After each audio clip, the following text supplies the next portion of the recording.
7h48, Léa Salamé, vous recevez ce matin le député La France Insoumise de Seine-Saint-Denis. Bonjour à vous, Alexis Corbière. Bonjour. Merci d'être avec nous ce Merci. matin. Avant de prendre la température chez vous, chez les Insoumis, en cette rentrée, quelques questions d'actualité. Premières annonces du Premier ministre hier au Grenelle contre les violences faites aux femmes. 1000 places d'hébergement en plus, des procureurs référents spécialisés, la possibilité de déposer plainte à l'hôpital. Ces premières mesures vont-elles dans le bon sens ?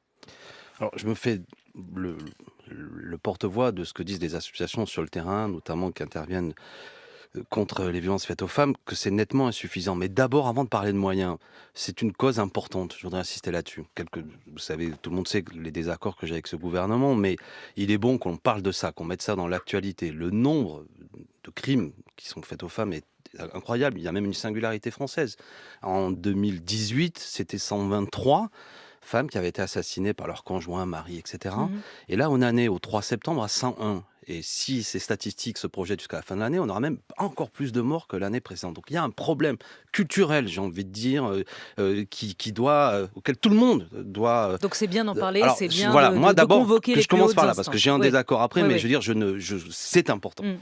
Après, le problème, c'est que le gouvernement qui fait beaucoup de com, il va en faire une grande cause. Il ne faut pas que ça termine dans une petite causerie de communication, voire même des effets qui, concrètement sur le terrain, 5 millions, par exemple, qui sont annoncés, c'est 50 000 euros par département. Et ce que nous disent les spécialistes, c'est au mieux l'ouverture d'une permanence sans aucun moyen, sans personne dedans, ce qui est nettement insuffisant. Voilà, j'ai vu que le Premier ministre dit qu'il veut faire des expériences au tribunal de Créteil. Moi, je suis en Seine-Saint-Denis, je connais Bobigny. Je veux dire, la situation, elle est intolérable. Ne serait-ce que de pouvoir divorcer.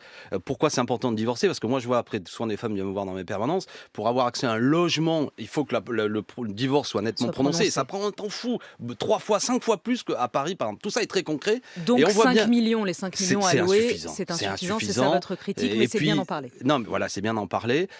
Et de ce point de vue-là, on voit qu'il y a des effets d'annonce qui, je comprends la déception terrible de beaucoup d'associations qu'il faut saluer, qu'elles font un travail tout à fait important. Mini-remaniement ministériel, Jean-Paul Delevoye entre au gouvernement pour porter la réforme qu'il prépare depuis 18 mois, la réforme des retraites. C'est la bonne personne au bon endroit ? Pour faire le sale boulot, sans doute, c'est celui qui le mène depuis longtemps.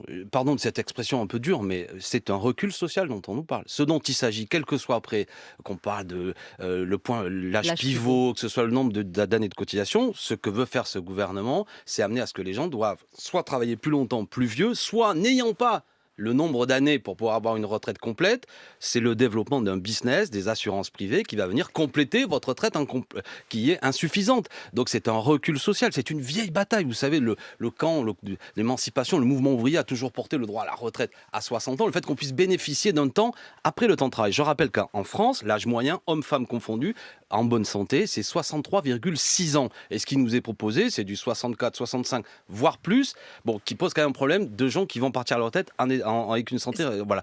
Dans la 5e ou 6e puissance mondiale, à l'heure où il y a tant de profits qui sont donnés à des actionnaires, on peut imaginer un autre système pour défendre notre système de retraite, plutôt que de dire aux gens, travaillez plus vieux en étant fatigués, si vous arriviez au pouvoir, vous réduiriez l'âge de départ à la retraite à 60 ans ? Oui, bien sûr. Vous la baisseriez ? Bien sûr. Mais parce que, je le répète, c'est un projet de société. On peut le faire. Écoutez, on peut quand même lister des terrains sur lesquels beaucoup de profits qui sont réalisés dans les entreprises grâce au travail des salariés sont reversés aux actionnaires et ne sont pas remis, à l'inverse, dans des systèmes de solidarité. Laurent Berger de la CFDT disait lundi à ce micro qu'il faut une réforme des retraites. Oui. Elle ne doit pas être financière mais qualitative, disait-il, mais elle est absolument nécessaire pour consolider le système, sinon à un moment le déficit va être creusé et ça ne sera plus financé. Vous pensez que d'une certaine manière il ne faut absolument pas de réforme des retraites, il ne faut rien toucher ? Je rappelle qu'actuellement notre système de retraite, il n'est pas en danger financier. À l'heure actuelle, c'est vrai. D'accord, oui, mais c'est important de le rappeler parce qu'il y a une dramatisation.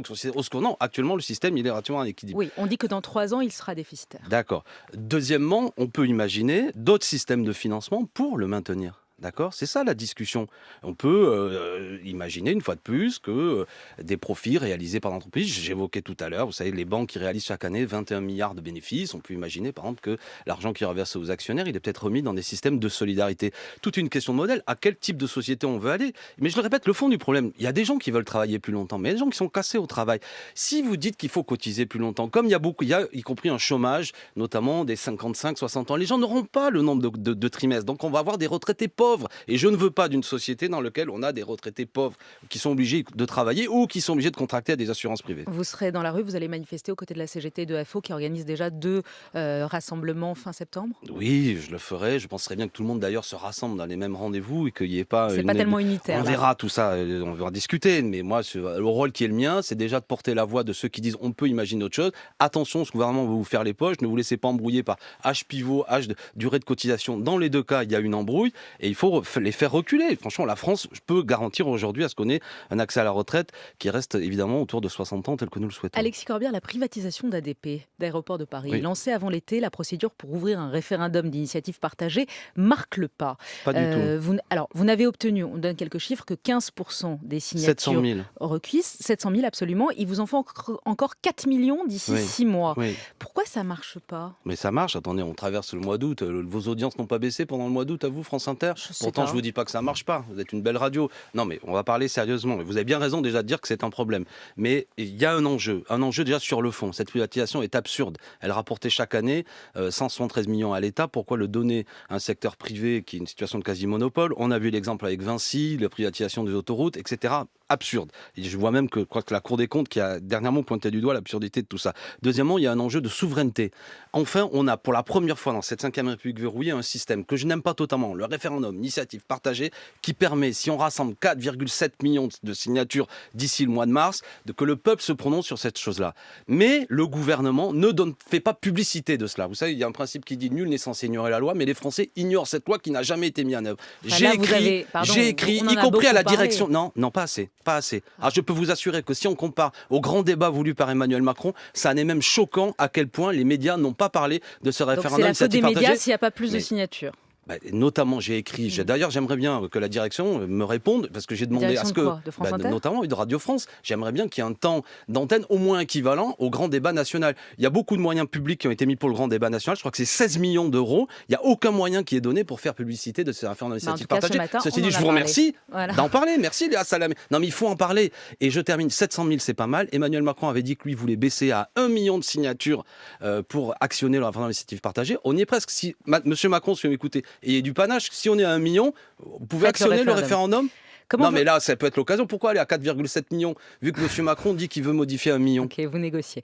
Comment va Jean-Luc Mélenchon? En pleine forme. Il vous salue, d'ailleurs, sans doute. Il n'était pas aux universités d'été de la France Insoumise. On est le 4 septembre, il n'est toujours pas là. La tentation de l'Amérique latine n'est-elle pas trop forte? Est-ce que vous êtes sûr qu'il va rentrer ou qu'il va rester là-bas?